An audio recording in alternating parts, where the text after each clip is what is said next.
మరి ఇదే ఇష్యూకి సంబంధించి మరింత తాజా సమాచారాన్ని మా ప్రతినిధి సౌరి అందిస్తారు. సౌరి, మరి గాయపడిన వారి పరిస్థితి ఎలా ఉంది? మరి మృతుల సంఖ్య కూడా 13 అని ఒకసారి చెప్తున్నారు, 14 అని ఒకసారి చెప్తున్నారు. మృతుల సంఖ్య అయితే ఎలా ఉంది? అలాగే ఎవరెవరైతే మరణించారు అన్నది ఒక ఫైనల్ గా ఎవరనేది తెలిసింది అనుకోవచ్చా, లేకపోతే ఇంకా ఎవరు అనేది ఇంకా తెలియలేదు అనుకోవచ్చా? అలాగే మరి బంధువులు కానీ స్నేహితులు కానీ ఏ నెంబర్స్ ని సంప్రదించవచ్చని చెప్తున్నారు అధికారులు? అలాగే ఏ హాస్పిటల్స్ లో వీళ్ళంతా చికిత్స పొందుతున్నారు? అర్చన, ప్రస్తుతం అయితే మాత్రము మార్కాపురంలో కొంతమందికి చికిత్స చేస్తున్నారు. ఈ బస్సు ప్రమాదంలో మొత్తము 41 మంది ఉన్నట్లుగా తెలుస్తా ఉంది. అయితే ఈ 41 మందిలో 28 మంది క్షతగాత్రులు ఇప్పటి వరకు. ఈ 28 మంది క్షతగాత్రుల్లో 10 మంది పరిస్థితి తీవ్రంగా ఉండటంతో ఈ మెరుగైన వైద్యం కొరకు 10 మందిని ఒంగోలు GGH కు ఇప్పుడే తరలించడం జరుగుతూ ఉంది. మిగిలిన వారికి ఇక్కడనే మార్కాపురంలోనే చికిత్స అందిస్తా ఉన్నారు. అయితే 13 మంది మృతులు ఇప్పటి వరకు గుర్తించడం జరిగింది. ఈ 13 మందిలో మహిళలు ఎంతమంది, పురుషులు ఎంతమంది, ఈ చిన్నపిల్లలు ఎంతమంది ఉన్నారు అని చెప్పేసి సేకరిస్తా ఉన్నారు. ఎందుకంటే మొత్తం బాడీస్ అన్ని బాగా చమిలిపోయి నల్లగా కాలిపోవడం జరిగింది. దీంతో మృతుల వివరాలు తెలుసుకోవడం కొంత కష్టంగా ఉంది. మృతులు ఎవరు, ఏంటి, వాళ్ళు ఎక్కడ చెందిన వాళ్ళు అనే వివరాలు కూడా తెలుసుకునే ప్రయత్నంలోనే అధికారులు ఉన్నారు. అయితే ఈ బస్సు ఏపీఎస్సీ ఆర్టీసీకి చెందిన బస్సుగా చెప్తా ఉన్నారు.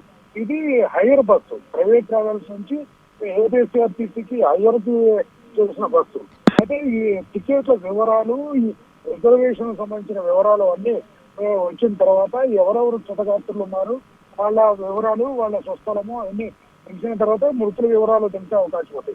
ఈ మృతుల వివరాలు కానీ అదేవిధంగా క్షతగాత్రుల వివరాలు కానీ తెలుసుకోవడానికి అధికారులు ఒక కంట్రోల్ రూమ్ ఏర్పాటు చేయడం జరిగింది.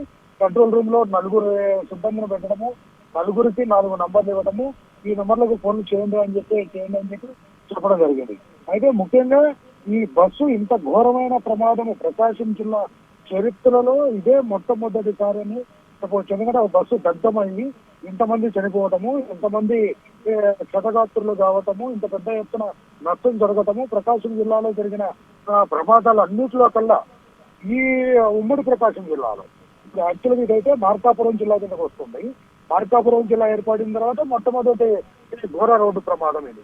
తర్వాత అదేవిధంగా ఉమ్మడి ప్రకాశం జిల్లాలో కూడా ఇంత ఘోర రోడ్డు ప్రమాదం ఇంతవరకు జరగలేదు. గతంలో సిమెంట్ లారీ లోడు తిరగబట్టములే కానీ, లేకుంటే మాలకొండ దగ్గర ఒక బస్సు ప్రమాదం జరగడం కానీ జరిగింది. కానీ అవన్నీ మామూలు ప్రమాదాలు జరిగినాయి, అక్కడ మృతులు జరిగాయి. కానీ ఇక్కడ సజీవ దహనం జరగడము, అది కూడా 13 మంది వరకు చనిపోవటము, మరో 28 మంది క్షతగాత్రులు కావటము. ఆ 28 మందిలో కూడా 10 మంది పరిస్థితి విషమంగా ఉంటే వాళ్ళని మళ్ళీ ఒంగోలుకు వైద్యం చేయడం. ఈ మృతుల్లో కూడా 2 చిన్నపిల్లలు ఉన్నారని చెప్తున్నారు. అదేవిధంగా 4 మహిళలు ఉన్నారు, మిగిలిన వాళ్ళంతా పురుషులు అని చెప్పి చెప్తా ఉన్నారు. వీళ్ళ వివరాలు తెలుసుకోవడమే ఇప్పుడు కష్టంగా ఉంది పరిస్థితి. ఎందుకంటే వీళ్ళ ముఖ కవలికలు కానీ, బాడీలు కానీ మొత్తం పూర్తిగా దగ్ధమైపోయాయి, నల్లగా మారిపోయినాయి. ఆ మంటలకు బస్సులో చిక్కుకున్న వాళ్ళు బయటకు రాలేని పరిస్థితి.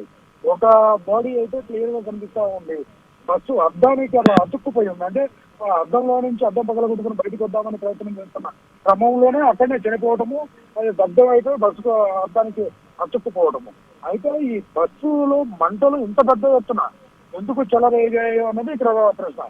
ఈ మంటలు చెలరేగడానికి ప్రధానమైన కారణం ఏమై ఉంటది, ఏంటి అన్నది ఇన్వెస్టిగేషన్ లో ఆర్టీఐ అధికారులు చెప్పాలి. పోలీస్ అధికారులు అయితే మాత్రము ఇప్పటికే ఎస్పీ వచ్చారు, సిబ్బంది అంతా ఇక్కడనే ఉండి మొత్తము వివరాలన్నీ సేకరిస్తున్నారు, సహాయ చర్యలు చేపడుతున్నారు. మరికొద్ది సేపట్లో సంఘటనా స్థలానికి అదేవిధంగా ఆసుపత్రికి జిల్లా కలెక్టర్ కూడా వచ్చి మొత్తాన్ని పరిశీలిస్తారు, పరామర్శిస్తారు అని చెప్పి చెప్తున్నారు. ఇప్పటికే స్థానిక ఎమ్మెల్యే కందుల నారాయణ రెడ్డి సంఘటనా స్థలానికి చేరుకున్నారు. అదేవిధంగా క్షతగాత్రులు ఆసుపత్రిలో ఉన్న క్షతగాత్రులను పరామర్శించారు. మెరుగైన వైద్యం కొరకు ఎటువంటి సహాయ చర్యలకైనా సిద్ధంగా ఉండాలని అధికారులు మాట్లాడటం జరిగింది. అధికారులందరూ అప్రమత్తమయ్యారు, అంతా సహాయ చర్యలను చేపడుతున్నారు. అయితే శౌర్య, మరి ఇక్కడ గాయపడిన వారిలో మొత్తం 28 మందిలో అతి తీవ్రంగా గాయపడ్డ వాళ్ళు ఎంతమంది ఉన్నారు? అలాగే కాస్త చిన్న చిన్న గాయాలతో ఉన్న వారిని వారి స్వస్థలాలకు పంపే ఏర్పాట్లు అధికారులు చేస్తున్నారా శౌరి? అంటే క్షతగాత్రులందరూ కోలుకున్న తర్వాత వీళ్ళందరినీ స్వస్థలాలకు పంపుతారు. 28 మంది క్షతగాత్రుల్లో 10 మందికి తీవ్రమైన గాయాలైనాయి. ఈ 10 మందికి తీవ్రమైన గాయాలు అవ్వడము, వారి పరిస్థితి విషమంగా ఉండటంతో వీళ్ళని ఒంగోలు జీజీహెచ్కి తరలించారు. ఇప్పుడే మిగిలిన 18 మందికి. Okay, right Shouri, thank you.